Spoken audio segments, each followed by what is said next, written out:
Right, this is the first time we've got the MX-30 out of the studio, and this is an opportunity for me to take it for a drive and also see this car actually in the daylight. The styling is very nice indeed. The sculpting on the car is very pure and very simple. There's also lots of nice little design touches that I can see very clearly here.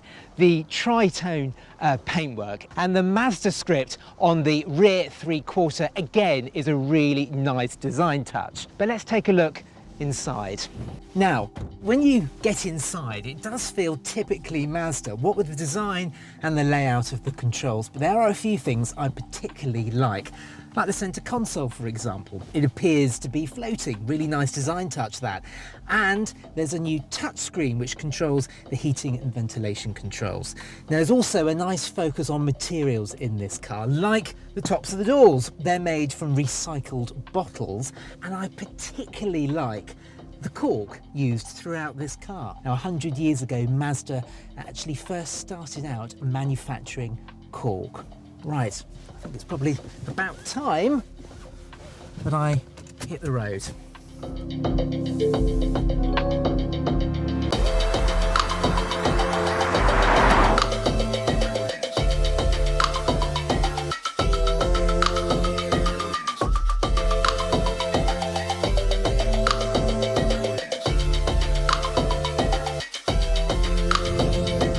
Now, my first impression in getting into this new MX-30 is how familiar and how comfortable it feels. Now, there's two reasons for that: the controls and the way this car drives. Let's start off with the controls. Now, there's nothing sort of out of this world in here. Now, a lot of electric cars, you get in, you're totally bewildered. You're thinking, what does this do? Where's that? What does this do? Whereas in this, it feels like any normal car. So there's a conventional gear lever, for example. And the paddles on the back of the steering wheel, they're for the regenerative braking. But in some electric cars, you get loads and loads of different settings. Whereas in this, there are two settings just to increase the level of brake regeneration. Just nice and simple. In lots of electric cars, you put your foot on the accelerator and you're thrown back into the seat, your neck goes back, and it's a very sort of strange experience. Whereas in this, the throttle pedal in this car is very linear, so you're not thrown back into your seat.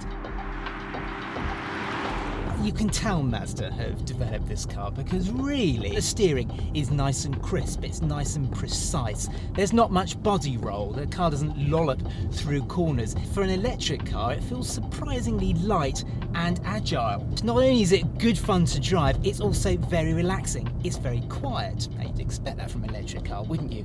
But everything is so superbly put together. The level of quality in here is great, and it's just a very refined driving experience.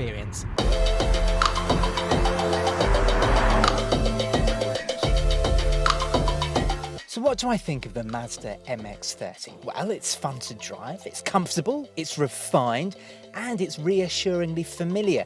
But there are enough design touches on this car that really elevate it from the EV competition.